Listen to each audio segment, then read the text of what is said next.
Kayo po, mag-lecture po kayo. Kaya lang, hindi naka-ready po yung ating PowerPoint. Yan, mayroong lumabas na nag-appear. Kailangan i-cancel. Praise God.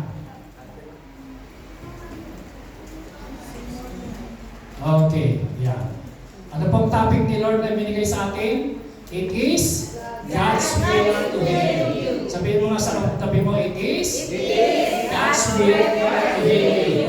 Isa pa, it is God's will to heal you. So, mga kapatid, will ba ni Lord na tayo pagalingin? Will ba ni Lord na tayo maging healthy?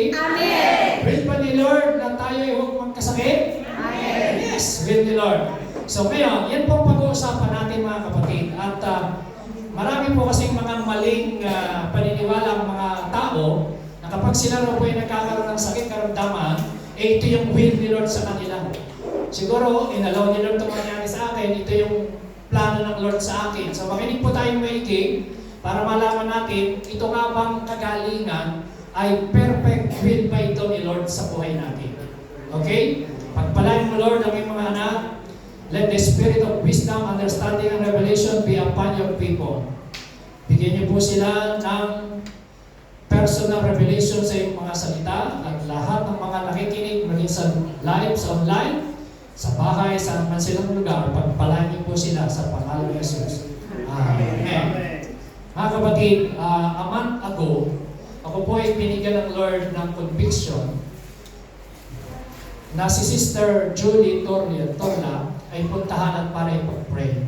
Kaya ho, kami ni Sister Luz nagpunta sa kanya month ago. At pinag-pray po namin. Sinunod ko ang Holy Spirit, pumunta kami, nag-pray kami kasama ko Sister Luz, mga kasama siya roon. So sila lahat nag-umiyak. At sabi ko kay Sister Julie, magbalik loob ka na sa Panginoon at mag-church ka na ulit. Dahil yung sakit niya, pagkatapos na niya ng bakasyon sa Pilipinas, bigla ho siya nagkaroon ng sakit sa hita, sa balakang, hindi na siya makalakad. At ang sabi, hindi ma-trace eksakto kung ano yung sakit niya, sinasabi ng doktor. At pagkatapos na namin mag-pray, yun, naging okay naman ang pakiramdam niya, sumaya siya, at sabi ko, bumalik ka na, nandiyan si Carlos, pag dalawa nagpunta ron, umiyak na siya, at hindi ko po alam kung after nun, ano na nangyari sa kanya. At di pa naman po siya nakita ng church dito. So, pero praise God, at least, may naniniwala na siguro may ginawa ang Lord rin sa kanya in the Spirit. At malungkot na balita dahil ngayon nasa Panginoon na siya. Amen. Wala na. So mga kapatid, isa lang ang mensahe. Life is short. Kailangan seryosohin natin ang ating pananampalataya sa Panginoon. Amen. Amen ba? Amen. Minsan lang ang buhay eh. You do not know what will happen tomorrow. Kung ikaw ay malakas pa, buhay pa. Kaya let's be serious. Nagkikira na akong mundo. Seryosohin na natin ang paglilingkod natin. Amen. Amen? Lahat ng sign. Alam niyo ba, lahat ng mga nagtuturo ng mga pastor sa YouTube, yung last sign sa prophecy sa Bible na hinihintay nila, yung gigirahin ng Israel at ang Iran, ay nangyari na sa Ezekiel 38. So mga kapatid, kumbaga handyan na talaga lahat ng mga palatandaan. So meron pong ginagawa, may nangyayari in the spiritual realm. Kaya po kayo naniniwala, may gagawin din po ang Panginoon sa church, magkakaroon ng mga revival talaga sa church. Amen? Breakthrough, magbabalik loob ang mga tao. Alam niyo, ng mga nakararang may mga matitinding lindol, ang church na pupuno. Nagkaroon ng COVID, puno ang lahat na simbahan. So kaya ho, pag may nangyayaring shaking sa mundo, kasi shake din yung puso ng mga tao. Kaya nagkakaroon sila, nagbabalik loob. So, pero huwag na natin hintayin yun. Ang importante, meron yun at wala, patuloy tayo sa Panginoon. Palakpakan natin sila. Amen? Praise God.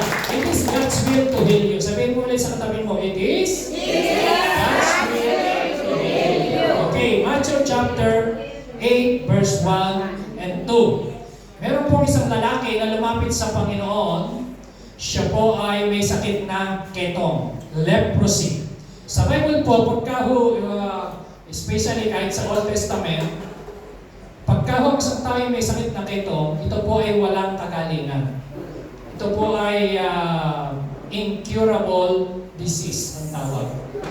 So ngayon pagka siya may ketong, hindi ka lang may sakit physically, magkakaroon ka rin sakit emotionally and socially. Kasi po ang may ketong sa Old Testament, o sa Bible, maging sa New Testament, ay nilalagay po siya sa leprosarium. Isolated, ibinubukod sila.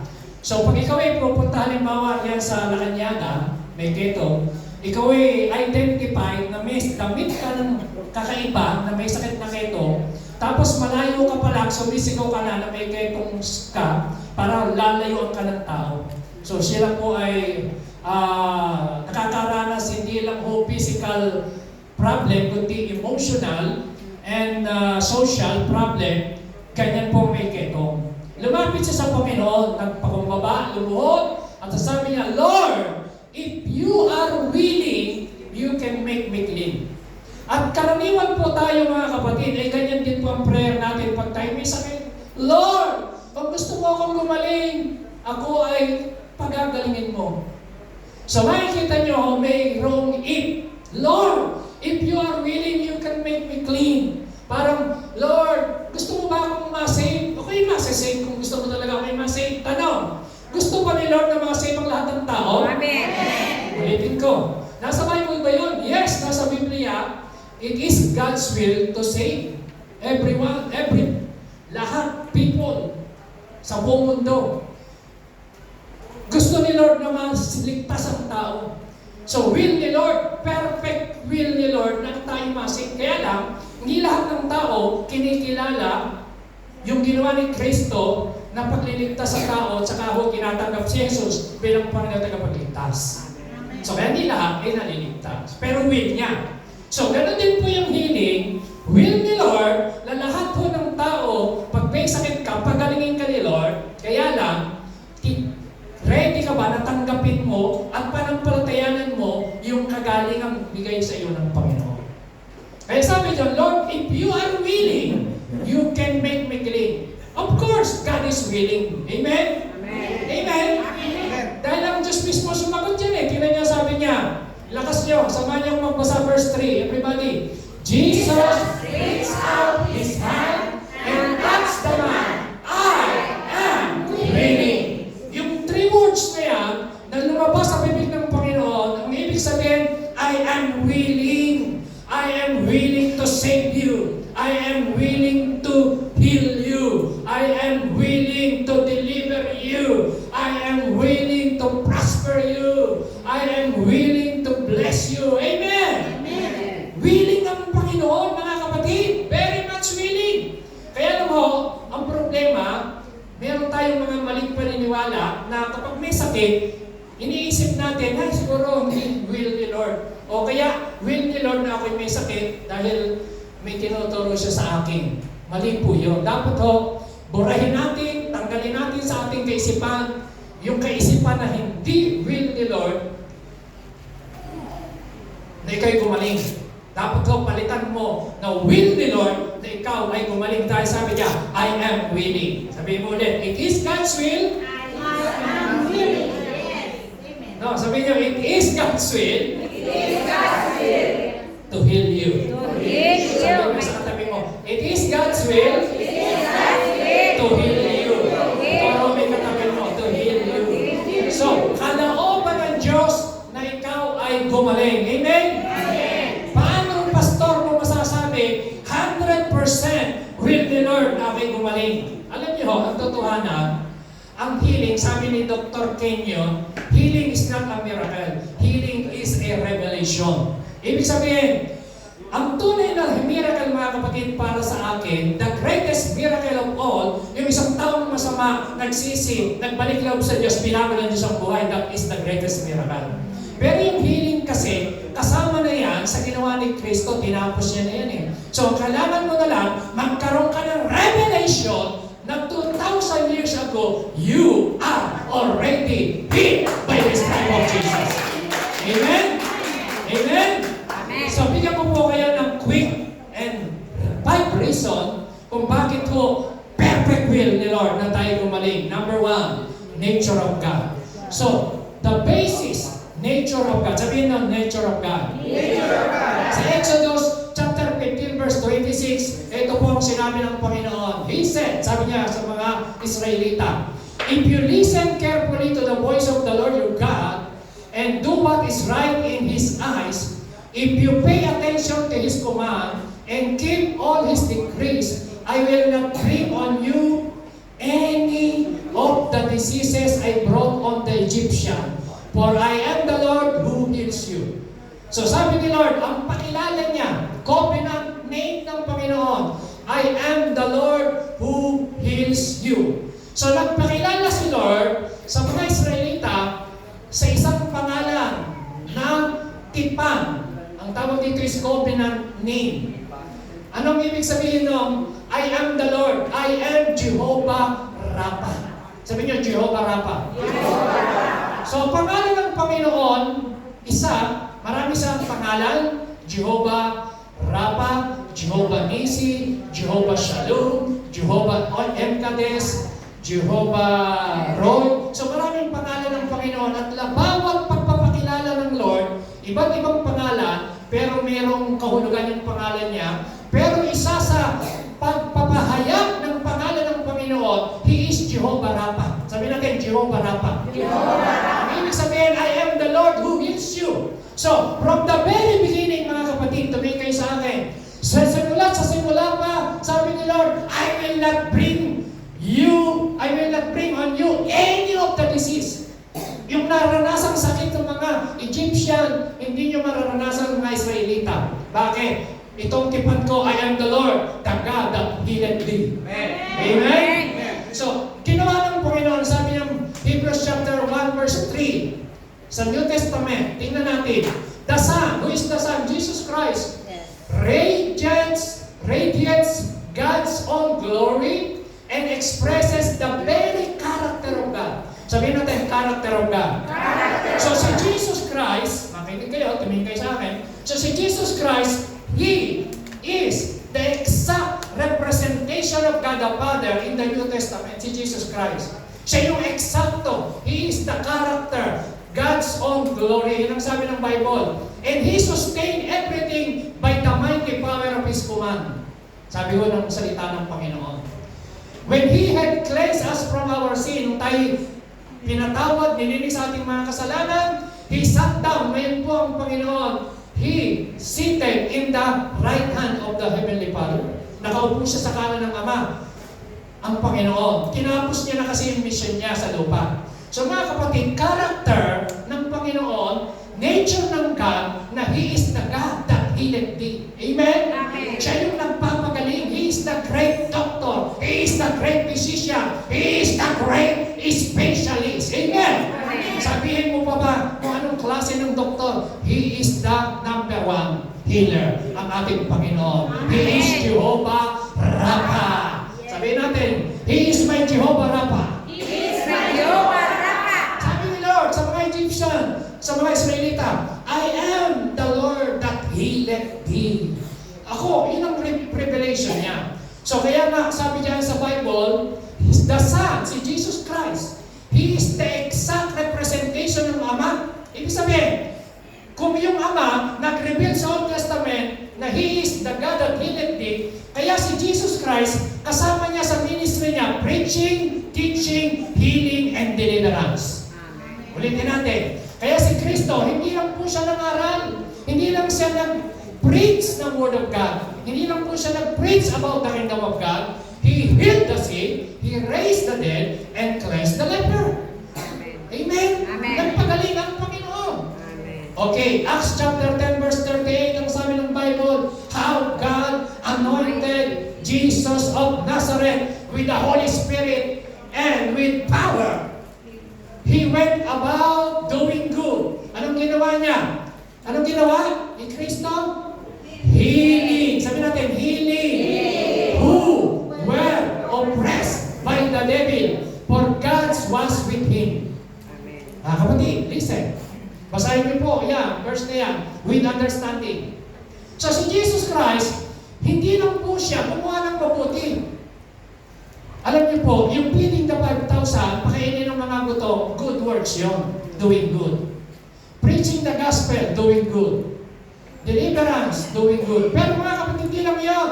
He went about doing good and healing, sabi niyo, healing, all who were oppressed by the devil. Mga kapatid, ang sakit, maraming pinagmumulan. Isang dahilan ng bakit nagkasakit ang tao because of sin. Pangalawa, kaya nagkakasakit ang tao because of the oppression of the devil. Very clear po ang Bible. Acts 10:38. So, ibig sabihin, kapag may sakit ang tao, dapat mong ma-discern, yan ba ay oppression? So, kung alam mo yung sakit, oppression of the devil, dapat mong i-reject, dapat mong i-cast out, dapat huwag mong tanggapin, dapat mong palayasin sa iyong katawan because sickness is the oppression of the devil. Yan po ang sabi ng Bible. So, kung alam mo may authority, amen ba? Amen. Anak ng Diyos, i-rebuke mo, i-resist mo, huwag mong tanggapin kasi sabi ng Bible, healing all who were oppressed by the devil. So kaya po mga kasapatid, ang sakit, yan po ang description, isa sa dahilan kung mga nagkakasakit ng tao, oppression of the devil. Sabi niya, oppression of the devil. Kaya si Kristo, ano kanyang deklarasyon? Sabi niya, the Spirit of the Lord is on me because He has anointed me to preach good news to the poor. Isa po yun, ginagawa niya. He has sent me to proclaim freedom for the prisoner. So si Kristo naparito para magpalaya. Ano pa ho? And recovery of the sight for the blind. Ano pa? To release the oppressed. At kaya nga, kung ikaw ay merong sakit, may karamdaman, that is the oppression. Di ba? Kahirap kung meron kang sakit karamdaman. Oppression yun. So ngayon, nalaman mo, si Kristo pala, kaya naparito sa lupa, magpalaya, magpagaling ng lahat ng mga na-oppress. So kung meron kang nararamdaman sa katawan mo, anak ka ng Diyos, Kristiyano ka, alam mo na you are the temple of the Holy Spirit, alam mo dapat mong gawin. Tatlong bagay. Resist the devil. Sabi niyo, resist the devil. Pangalawa, na dapat mong gawin, receive your healing. Sabi niyo, receive. Number 2, 3, rejoice. Tatlong A, sabi niyo po. Number 1, resist. Sabi niyo, resist. Receive. Rejoice. Amen? Ulitin natin. Ano gagawin mo pag may sakit ka? Ulit. Dito, sa lugar nito. Ano gagawin mo pag may sakit? Una, sabi ng Bible, resist the devil and the devil shall flee from you. So, i-resist mo. Satanas, spiritual ng oppression. Huwag mong i-repress ang aking ulo, aking katawan, aking paa. I am healed 2,000 years ago. Amen? Alam mo ang iyong posisyon. Dapat alam mo ang iyong authority. Pangalawa, receive. Stop begging for healing. Ang dapat mo lang gawin, tanggapin mo, pasalamatan ka, mag-rejoice ka na. Thank you, Lord. Magpasalamat ka, magpagtuto ka. Pinagaling ka na ng Panginoon 2,000 years ago. Palakpakan natin sa iyo. Amen? Praise God. Number 2, kaya naman basihan. Take away, will you, Lord, finish work of the cross. Sabi niya, finish work of the cross. Okay ba kayo? Amen. Mabilis lang po tayo. Finish work of the cross. Tinapos ni Kristo sa cross. Nung si Kristo tinapos sa cross, tingnan niyo sabi ng Isaiah 53, verse 4 and 5. Surely, He has borne our griefs. Sabi niyo, grapes. And carried our sorrows. Yet we esteem Him stricken, smitten by God, and afflicted. Verse 5. Samayaw magbasa ko. But He was wounded for our transgression. Ano pa? He was bruised for our iniquities. The chastisement for our peace was upon Him, and by stripe we are healed. Mga kapatid, yung apat na word na yan, griefs, sorrows, peace, and heal, tandaan nyo. Ito ang ibig sabihin niya, mga kapatid. Ang ibig sabihin ng salitang grief sa Hebrew word, which means sickness, disease, and malady. So si Kristo ho, nung napako sa krus, tinubos niya tayo sa sakit at karamdaman. Nag-script. Pangalawa, yung salita mong sorrow, makop, which means pain, sorrow, and griefs. Yung salita mo dyan na, by the stripe of Jesus, I am healed. Yun po ang ibig sabihin ng rapa, yung pagpapakilala ng Panginoon sa Old Testament na I am Jehovah Rapha, the God that healeth thee. Yun din po yung ginamit dyan na word, rapa, healing. Amen? Amen. The same word. Sa Old Testament, Exodus 15:26, yan din po yung ginamit dyan na rapa. Yung He is the God that healeth thee, yan po yung ginamit dyan na word. He is the rapa, healer. Covenant name of God yan. So when He revealed Himself as our healer, the word peace, sabi niyo peace. Peace. Ibig sabihin po yun ay shalom. Alam niyo po ba yung ibig sabihin ng shalom? Ang shalom, hindi lang po yung pagbati at hindi lang kapayapaan. Pag sinabing shalom sa Israel, ang ibig sabihin yun, good health, long life, maraming meaning yan. Di ba, sister? Mga naggaling sa Israel? Pag binati kang shalom, hindi lang ibig sabihin nun kapayapaan ay sumayin. Maraming meaning ang ibig sabihin ng shalom. Peace. Sa Hebrew word. So mga kapatid, yun po ang ginawa ng Panginoon sinapa ko sa krus. Ito po, natupad. Yung pong prophecy na yan sa Old Testament, nangyari po yan sa New Testament. Basahin niyo po, Matthew 8:16. Lakas niyo. Everybody.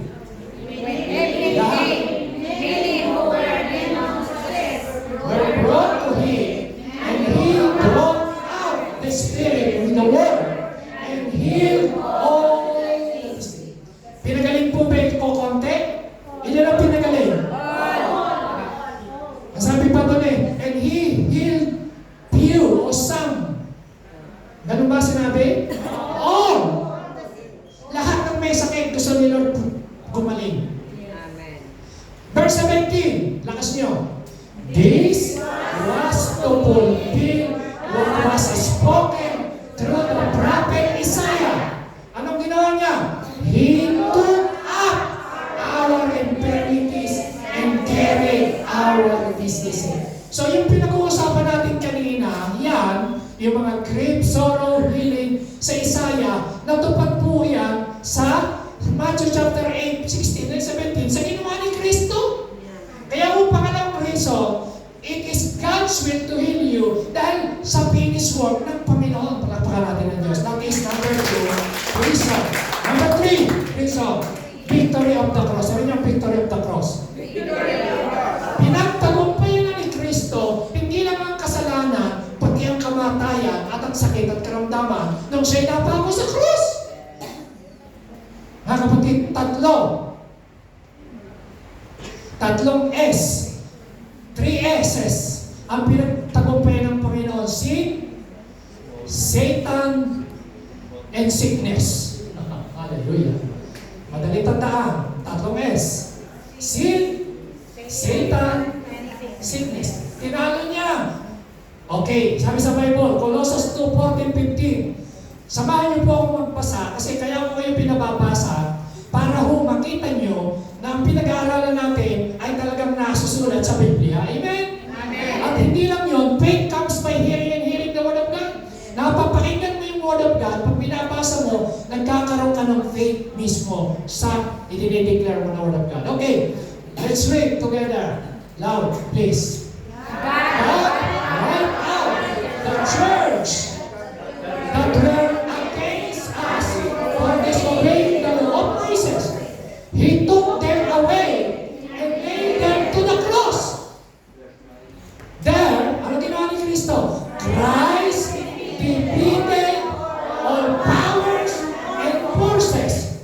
He let the world see them being led away as prisoner when He celebrated His victory. Mga kapatid, pinagtagumpayan na ng Panginoon. Alam niyo ho, ang akala ng mga demonyo na si Kristo ay namatay, inilibing, at kung siya nasa libingan after 3 days, nandun pa siya, ng first day, second day, nag-reject sa mga demonyo. Hindi nila alam, after 3 days muli mabubuhay ang Panginoon. that is victory. Amen? Amen. Sa mga hindi nakakaunawa, akala nila nung si Kristo napako sa cross, tapos na si Kristo. Eh yung pagkakapako ni Kristo sa cross, yun po ay victory yun. Ang sabi ng Bible, binura, tinanggal na lahat ng mga church against sa atin about disobeying the law of Moses. So kaya nga we are no longer under the law, we are now under the grace of God. Palapakan natin ang Panginoon. Wala na tayo sinayang batas kasi nga kung si Kristo ay naparito, ang sabi ng Bible, naparito siya not to abolish the law, but to fulfill the law. Siya yung tumupad niya. Kaya Christ defeated all powers. So lahat ng kapangyarihan ng kaaway at kanyang forces, tinalo na ni Kristo. Mga kapatid, tingin kayo sa akin. Dito po kayo. Etong question, kung si Kristo talunan na, eh bakit nagkakaroon ng mga, alam nyo, ang number one ginagawa ni Kristo po, ni Satan, ay deception. Sabi niyo, deception. Nagdadaya na lang siya. Nanloloko na lang. Especially kapag hindi ka nagbabasa ng Bible, hindi mo alam ang word of God. Kaya sabi ng Bible, Isaiah 4:6, my people perish because of lack of knowledge. Pag kulang sa kaalaman, pwede kang mapahamak. So, pag hindi mo alam ang word of God, na ikaw pala pinagaling na, paano mo makiklaim ang healing? Wala kang word na pinangawa mo. Kaya ang prayer mo, Lord, kung gusto mo akong gumaling, kamukha ng may kaitong, if you are willing, linisin mo ako. Ganon.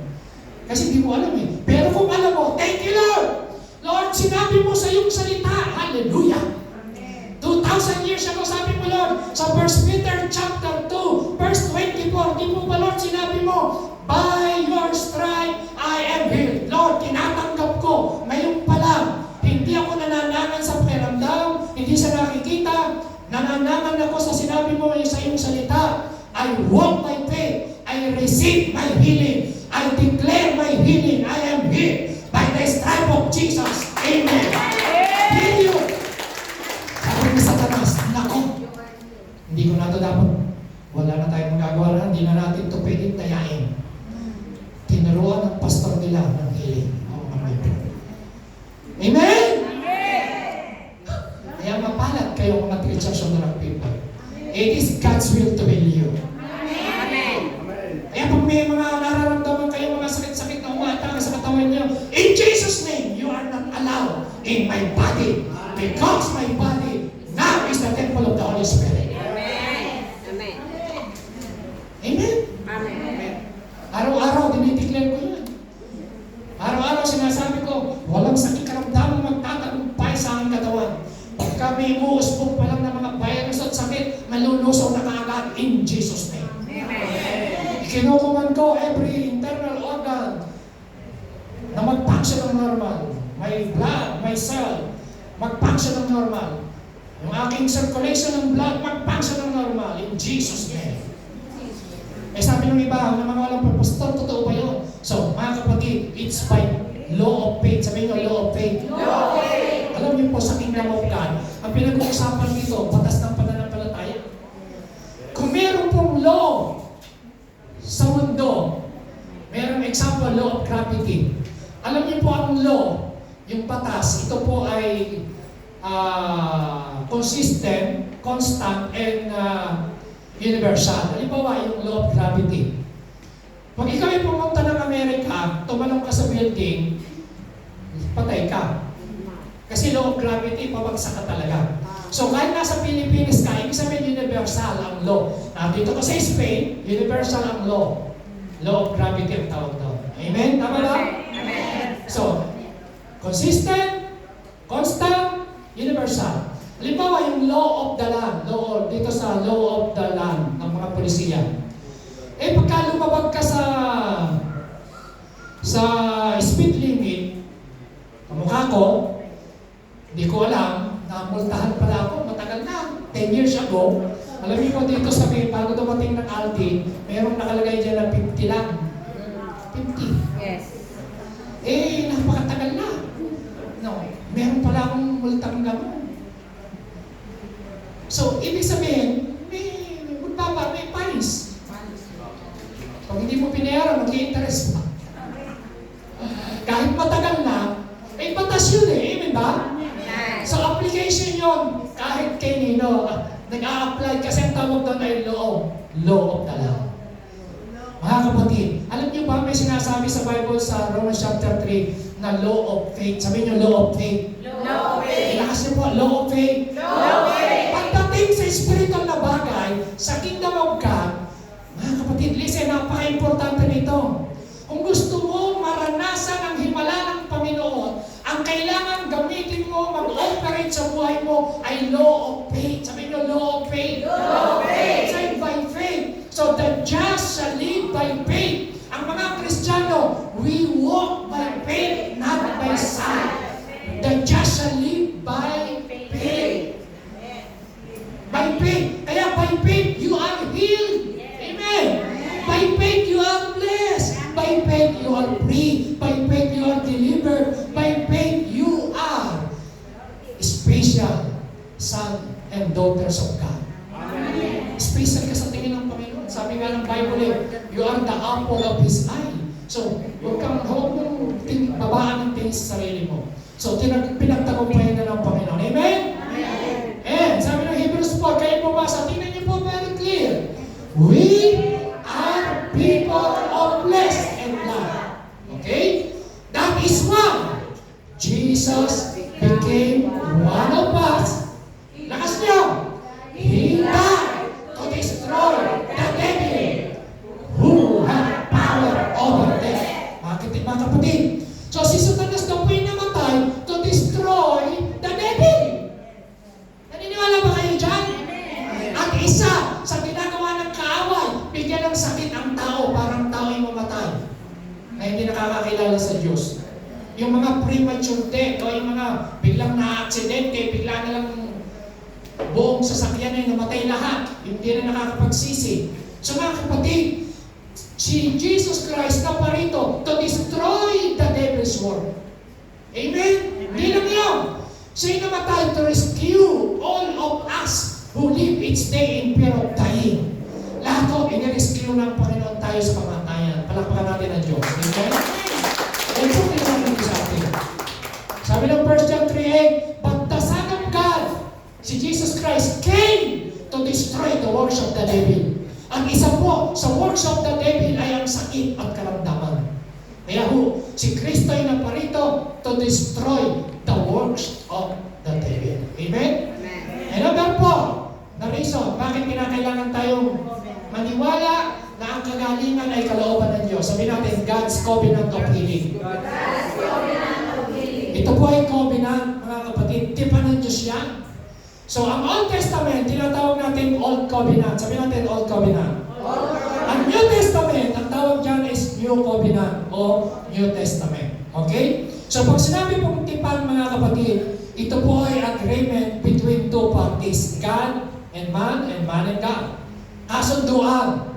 Sa Exodus 15 verse 26, ang Diyos ay nagpakilala, He is Jehovah Rapha, God's covenant name ang tawag dyan. Sabi dyan, for I am the Lord who heals you. I will not bring on you any of the diseases, sabi ng Panginoon sa mga Israelita. So, tawag dyan is covenant. Sabi niyo po, covenant. Okay, Exodus 23 verse 25-26, sabi ng Lord, I will take away sickness away from the midst of you. Lahat ng sakit karamdaman tatanggalin ko sa inyo. Walang magiging baog sa inyo at papahabain ko, sabi ni Lord, I will give you a full lifespan. Naniniwala po ba kayo dyan sa word? Amen ba? Amen. Mga kapatid, i-claim nyo ho, i-confess nyo, i-declare nyo, mahaba ang buhay ko. Sabi nyo, mahaba ang buhay ko. Amen. Hindi naniniwala, i-accept buhay nyo. Yes, pero yung naniniwala, ahaba. Yes. Amen? According to your faith. May pangako ng Bible I will give you a full lifespan. Kaya ang declaration Yung nanay ko, 94 na ngayon. Sabi ko, Lord, hallelujah. Meron akong minanang mahabang buhay sa magulang ko. At isa pa, pangako mo yan, Lord. Hallelujah. Amen. Kaya ho, hindi ba, na hindi naniniwala, talaga siguro, marami na akong sakit na aral naman, siguro mamamatay na ako bukas. Siguro ganito. Mga declaration, malamang sa bibig, puro kamatayan, natata. Ay, spirit of death, naglalapit na. Pero pag alam mo all of God, sabi ni Lord, hindi naman ako may pangako niyo sila. Amen ba? O sabi ng Bible sa Psalm 103, iririn niyo ng Diyos ang iyong buhay na parang agila na bata. Kaya habang kayo tumatanda, pwede kong pabatayin ng Panginoon. Amen! Ngayon, sabi ng iba, Pastor, kung kailan ako tumatanda, yung member ko nagiging makakalimitin. Mali! Ang sabi ng Bible, sa Proverbs chapter 27, sabi ron, the memory of the righteous is blessed. Kaya sabi ko, Lord, habang kami tumatanda yung aking memory, pagaling ng pagaling. Amen? Hindi ako magkakaroon ng amnesia. Hindi ako magkakaroon ng dementia. Magkakaroon lang ako ng good memory dahil sinabi mo, so mga kapatid, depende yan sa iyong faith at declaration, paniniwala. Eh kung sinasabi mo palagi, mukhang bibig mo, ay, makakalimutin na ako ngayon. Eh, sige, sinabi mo, ako dito yung bibig. Kaya nakakalimutan mo na lahat ng bagay. Amen? Amen ba? Gusto niyo na mahabang buhay? Okay, tandaan niyo po, covenant ng Panginoon yan. Yan niyo, sabi ng Bible. And the Lord will take away from you all sickness. Deuteronomy 7:15. The Lord will keep you free from every disease. Sabi niyo, I am free. From every disease.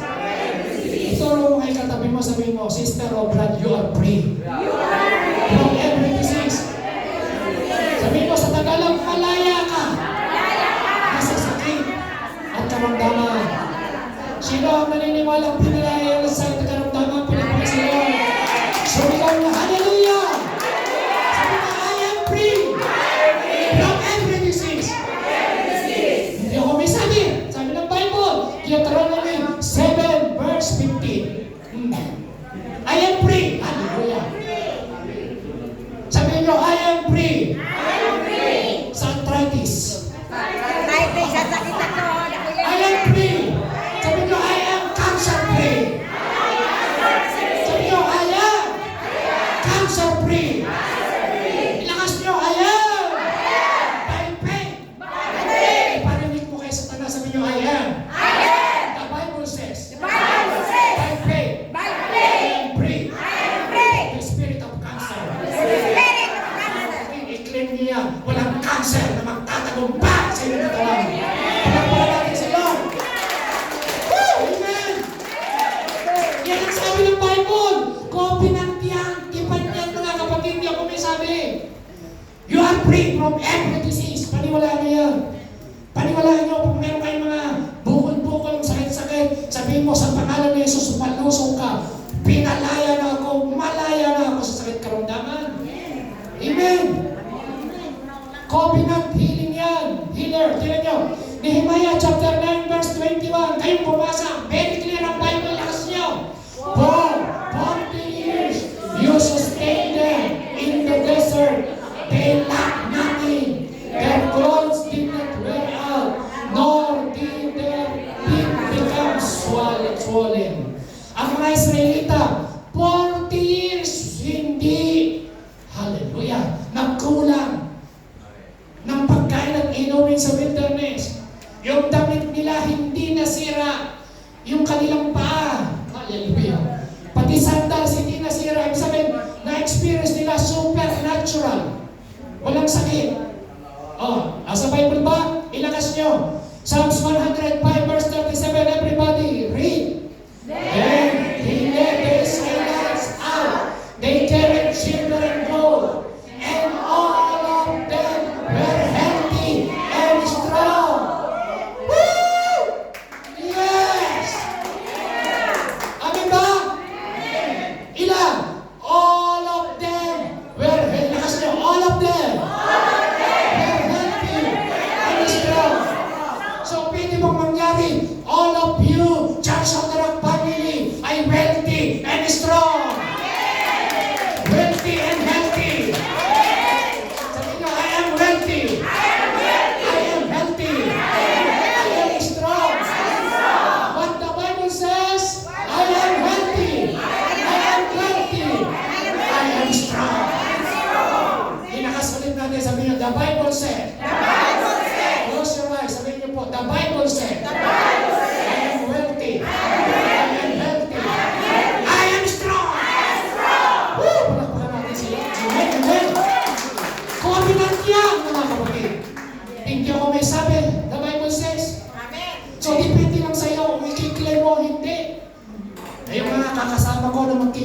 Halika, enjoy natin ang blessing ni Lord. Amen? Yung ayaw maniwala, kawawa naman. Pero yung mananampalataya, kaya mong yakapin, tanghawakan ang salita ng Diyos. Praise God. I-enjoy mo ang pangako ng Panginoon. Amen? Ano sabi ng Bible? He sent forth His word and healed them and rescued them from the grave. Sino yan? Si Kristo, mga kapatid. Alam niyo po, example, ito ho, daughter of Abraham, may sakit, 18 taong, kuba, babae. Alam niyo? Dahil alam ni Kristo yung covenant, yung pangako ng Lord kay Abraham. Sabi ng Lord kay Abraham ang tinawag, follow me, I will bless you, and those who will bless you, I will be blessed. And those who curse you, I will curse. Sabi ng Panginoon kay Abraham eh. So nagkaroon siya ng blood covenant, ang Panginoon kay Abraham, sa pamamagitan ng hayop. Alam niyo mga kapatid, itong may sakit na yan, 18 taong pinahirapan ni Satanas. Makinig kayo, 18 years, siya po ay pinahirapan, kinuba. Alam niyo kuba? Yes. Kaya sabi ng Bible, a woman was there who had been crippled by a spirit, for 18 years. She was bent over and could not straight up at all. Alam niyo po ba yung kuba? Alam niyo yung kuba, hindi makatingin sa itaas. Nagkaroon ako ng insight, pag ikaw ay kuba, lagi ka lang nakatingin sa baba. Pero ayaw ni Lord na lagi kang nakatingin sa baba. Gusto ni Lord, umunat ka, amen! Para matuto ka tumingin sa itaas. Kaya sabi ng Panginoon, she was bent over, could not straight up. Ano sabi ng Panginoon? Woman, you are set free from your infirmities. So ibig sabihin, yung sakit niya pala ay dahil sa infirmities kagagawa ni Satanas. Sabi ng Lord sa kanya, pinalaya ka na because you are the daughter of Abraham. Meron akong tipat kay Abraham. Na si Abraham lahat ng kanyang mga anak at apo, pagpapalain ko, you are entitled sa healing. Alam ni Lord yun. Kaya sabi doon sa babae, hindi niya pinag-pray, malaya ka na. Tumayo, umunat ka. Umunat po siya. So, umunat siya. Natanggap niya yung miracle ng Panginoon. Palapakan ng Diyos. Amen. Hallelujah. Ito sabi ng Bible. Then, should not this woman, a daughter of Abraham, whom Satan has kept bound for 18 long years. 18 long years. 18. Imagine mga kapatid, 18 taong kinuba, pinahirapan, pinarusahan, dinaya ni Satanas yung babae. Nung na-encounter niya si Jesus Christ, ano sabi ni Kristo? Ikaw ang pala yung daughter. Actually, hindi naman siya daughter ni Abraham physically o biologically. Hindi po. By faith po yan, daughter of Abraham. So mga kapatid, tayo po, mga sons and daughter of Abraham, ikaw ay tikapagmana ng healing ng Panginoon. Amen? Ng covenant niyan. Ikaw kasama ka sa covenant. Entitled ka sa blessing ni Abraham. Amen? Amen? Claim your healing. Claim your blessing. Sabi mo sa katabi mo, receive your blessing. Claim your blessing. Amen? Ang healing mga kapatid, children's bread yan. Tingnan niyo isang babae, may sakit yung kanyang anak nasa bahay.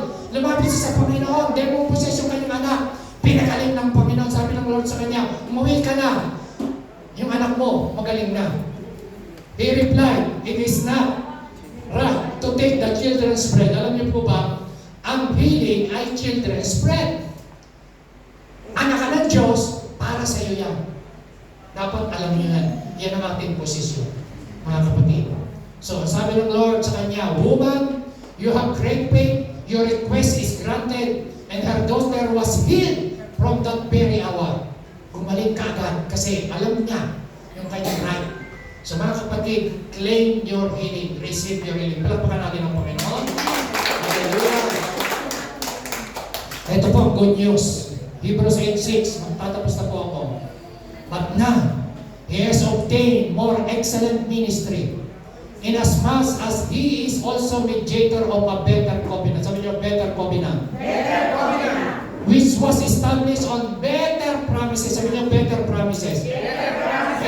good news. So, New Testament, si Kristo, nung si Kristo ay napako sa krus, that is better covenant and better promises. Amen. Amen. Amen! Amen. Higit pa sa Old Testament. Better covenant and better promises. And last, redemption blessing po ang healing. Tingnan niyo ang sabi diyan, Christ, tayo lahat ay tumayo, redeem us from the curse of the law by becoming a curse for us.